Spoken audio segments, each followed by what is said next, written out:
திருப்தி மற்றும் நன்றி உணர்வு என்ன அப்படின்னா, இப்ப நம்ம கிட்ட இப்ப ஏதோ ஒரு விஷயம் இருக்கு இல்லையா? அப்ப ஏன் அந்த பொறாமை உணர்வு வருது அப்படின்னு கேட்டா, அ நம்ம ஏதோ ஒண்ணு விரும்புறோம். அது நமக்கு கிடைக்கல. அது நமக்கு தெரிஞ்ச இன்னொரு நபருக்கு கிடைச்சிருது. ஆனா, அவர் அந்த அளவுக்கு கஷ்டப்படாததா நம்ம நினைக்கிறோம். அவர் அந்த அளவுக்கு கஷ்டப்படல, அந்த அளவுக்கு வேலை செய்யல. நம்ம தான் வேலை செஞ்சுட்டு இருந்தோம். ஆனா, நமக்கு கிடைக்கல, அவருக்கு கிடைச்சுட்டே அப்படிங்கிற ஒரு உணர்வு தான் நம்மள்ட்ட பொறாமை உணர்வை ஏற்படுத்துது. இப்ப இந்த இடத்துட்ட நம்ம என்ன பண்ணணும்? நம்ம ஏற்கனவே சொல்லியிருக்கோம். அந்த மாரி நடந்தாலே நம்ம என்ன பண்ணணும்? அதுவும் நம்மளுடைய வெற்றியாக கருதி மகிழ்ச்சியா நம்ம அத கொண்டாடணும். 1. இங்க திருப்திய நம்ம வச்சுக்கணும். பரவால்ல, நமக்கு இந்த அளவுக்கு இன்னைக்கு கிடைச்சிருக்கு. இன்னும் நெறைய பேருக்கு இது கூட கிடைக்காம இருக்கிறாங்கல்ல. அத விட நமக்கு நெறைய விஷயங்கள் இன்னைக்கு கிடைச்சிருக்கு. அதுக்காக கடவுளுக்கு நம்ம நன்றி சொல்லணும். அப்படின்னு சொல்லிட்டு அப்படியே பேசாம இருந்துறது இல்ல. எதையுமே செய்யாம பரவால்லப்பா ஏதோ கிடைச்சது போதும். இதோட நம்ம இருந்தோமே அப்படின்ட்டு அப்படி இருக்கிறது அல்ல. அந்த இடத்துல இருந்துட்டு அந்த திருப்தி அடைஞ்சுட்டு அடுத்தவருடைய வெற்றியின் மேல மகிழ்ச்சி வைத்துக்கொண்டு, நான் இன்னும் நல்லா செய்யறதுக்கும், இன்னும் நல்லா மேல முன்னேறதுக்கும் எனக்கு கண்டிப்பா கடவுள் உதவி செய்வாரு. அப்படிங்கிற அந்த ஒரு துணையோட உங்களுடைய இலக்கு, லட்சியத்தின் மேல நீங்க முன்னேறணும். அதுதான் முக்கியமான விஷயம். நெறைய பேரு திருப்தி அடையறன்னா என்ன நெனச்சுக்கிறாங்கன்னா, இருக்கிறதோட திருப்தி அடைஞ்சுட்டு அப்படியே பேசாம இருக்கிறதில்ல. என்னைக்கு பேசாம இருந்தீங்கன்னாலே முடிஞ்சு போச்சுன்னு அர்த்தம். அவ்வளோதான் கீழ விழுந்துர்றோம்னு அர்த்தம்.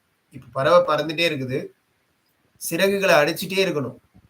நான் போய் எல்லாத்தையும் நிப்பாட்டிக்கிறேன் அப்படின்னா முடிஞ்சு போச்சு. நான் ஓரளவு பரவாயில்லப்பா முடிஞ்ச தூரம் உயரத்துக்கு வந்துட்டேன். ரொம்ப திருப்தியா இருக்கிறேன். இனிமே எல்லாத்தையும் நிறுத்திக்கிறேன் அப்படின்னு நிறுத்தினா அவ்வளோதான். அப்படி அல்ல திருப்திங்கிறது. அது திருப்திங்கிறதையே நம்மளுடைய கான்ஷியஸ் மைண்ட் வந்து தப்பா தான் சொல்லிக் குடுக்கும் நம்மள்ட்ட. வேற எதையும் செய்யாம இப்படியே இருந்துக்கிறது. எதையும் நம்ம செயல்பட வேண்டாம். நம்ம எந்த விஷயத்துக்கும் புதுசாலாம் செய்ய வேண்டியதில்ல. இருக்கிறத மட்டும் அப்படியே வச்சுக்கிட்டு இருந்தா போதும். இருப்பதை சரியாக செய்து கொண்டு, இன்னும் நாம நம்மளுடைய வாழ்க்கையில நம்மளுடைய ஆன்ம முன்னேற்றத்துக்கும், நம்மளுடைய சக ஆன்மாக்கள் முன்னேற்றத்துக்கும் நாம என்ன பண்ணணும்? அதுக்கு நம்மளால என்ன பண்ண முடியும்? நம்மளுக்கு எந்த விஷயங்கள்லேருந்து நாம ஜெயிக்கணும் வாழ்க்கையில? அப்படிங்கிறத கண்டுபிடிச்சு, அதற்கான பாதையில நம்ம பயணிச்சுட்டே இருக்கணும். ஆனா, இப்ப இருக்கிற நிலை குறித்து கண்டிப்பா திருப்தி அடையணும். சந்தோஷம் அடையணும். பரவால்ல. இந்த விஷயம் அளவு நமக்கு கிடைச்சிருக்கு. அந்த அந்த அதாவது பற்றாக்குறை மனசு வரக்கூடாது. எனக்கு எதுவுமே இல்ல. எனக்கு எதுவுமே இல்லங்கிறதுக்காக நாம வேலை செய்யக்கூடாது. எனக்கு இருக்கிறதெல்லாம் சந்தோஷம், மகிழ்ச்சி. ஆனா, என்னுடைய வாழ்க்கையில நான் சில லட்சியத்த அடையணும். இன்னும் நெறைய பேருக்கு உதவி செய்யணும் அப்படிங்கிறதுக்காக நான் வேலை பண்ணிட்டு இருக்கிறேன். அப்படின்ற மாரியான உங்களுடைய பாதை, உணர்வு உங்கள்ட்ட உருவாக்கிக்கணும். அத திரும்ப திரும்ப சொல்லிட்டே இருந்தா அந்த அந்த உணர்வு வந்துரும். முதல்ல எடுக்கவுமே நமக்கு அது வராது. அப்ப நாம என்ன பண்ணணும்? திரும்ப திரும்ப சொல்லணும். உங்க மனசுல திரும்ப திரும்ப அத புரோகிராம் பண்ணணும். அப்படி பண்ணுனீங்கன்னா, அது தனியா வந்துரும் அது மாரி. சரிங்களா? அந்த நன்றி உணர்வு. அது கூட நன்றி உணர்வு இருக்கணும். நன்றி உணர்வுனா நீங்க நினைக்கலாம், நான் தான் எல்லாருக்குமே நன்றி சொல்லிர்றேனே, இது என்ன பெரிய விஷயம்? அப்படின்னு. இப்ப நீங்க இந்த இந்த தியானம் வந்து பார்த்தீங்கன்னா, நன்றி தியானம் இன்னொரு நாள் இருக்கு தனியா.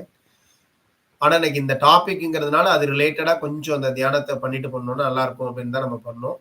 அப்ப அந்த நேரங்கள்ல கண்டிப்பா உங்களுக்கு நெறைய பேர நெனச்சிருப்பீங்க. சின்ன வயசுல எவ்ளோ பேரு நமக்கு உதவி செஞ்சிருப்பாங்க. நம்ம குழந்தப்ப, அந்த செவிலியர், உங்க அம்மாட்ட கேட்டீங்கன்னா தெரியும். அப்ப என்னென்னலாம் உதவிகள் கிடைச்சது அப்படின்றது தெரியும். சில இடங்கள்ல நம்மளுடைய உயிருக்கே ஆபத்தாலாம் இருந்திருக்கும். அந்த இடத்துல யாரோ ஒருத்தங்க காப்பாத்திருப்பாங்க. அவர் இல்லைன்னா, அவங்கலாம் அந்த அந்த இடத்துல வந்துட்டு போயிருப்பாங்க. இதுதான் அந்த ஆன்மாக்கள், நமக்கு உதவி செய்ற ஆன்மாக்கள். சரியான நேரத்துல சரியான எங்கேயோ ஒரு இடத்துல நீங்க வந்து அ நீங்க கல்லூரியில சேர்ந்தப்ப போயிருந்திருப்பீங்க. முதல்ல போய் பார்க்கிறப்போ உங்களுக்கு சங்கடமா இருந்திருக்கும். அங்க எப்படி யார்ட்ட பழக போறேன்? யாரோ ஒருத்தர் உங்கள்ட்ட வந்து டக்குன்னு பழகியிருப்பாங்க. அவங்க மூலியமா அடுத்தடுத்த வழிகள் உங்களுக்கு தெரிஞ்சிருக்கும். அங்க அதனால ஒரு சுதந்திர உணர்வு உங்களுக்கு கிடைச்சிருக்கும். ஒரு நல்ல ஒரு யாரோடயே நம்ம தெரிஞ்சவங்களோட இருக்கிறேன். ஏன்னா முதல்ல வீட்ட விட்டு வெளில போறோம். அப்ப யாரோ ஒருத்தங்க நம்ம கூட இருக்கிறாங்க அப்படிங்கிற அந்த உணர்வு. சரிங்களா? அப்ப அந்த மாதிரியான நபர்கள்லாம் நமக்கு அன்னைக்கு ஏன் உதவி செஞ்சாங்க? இன்னைக்கு அவங்க தொடர்புல கூட இல்லாமலே இருப்பாங்க. அப்ப அவங்களுக்கான நன்றி உணர்வு. இது போன்று நம்மளுடைய வாழ்க்கையில எக்கச்சக்கமான நபர்களுக்கு நாம நன்றி சொல்லணும். ஏன்னா நம்ம தனித்த ஆள் கிடையாது. நாம தனிச்சு எதையுமே செய்யல. நெறைய பேருடைய உதவிகளோட தான் செஞ்சுட்டு இருக்கிறோம். சரிங்களா? இன்னைக்கு இது இது இப்ப நடக்குது அப்படின்னாலும், இதுக்கும் நெறைய உதவிகள் நமக்கு இருக்கு. இல்லன்னா நம்மளால செய்ய முடியாது. சரிங்களா? அந்த ஒரு நன்றி உணர்வு.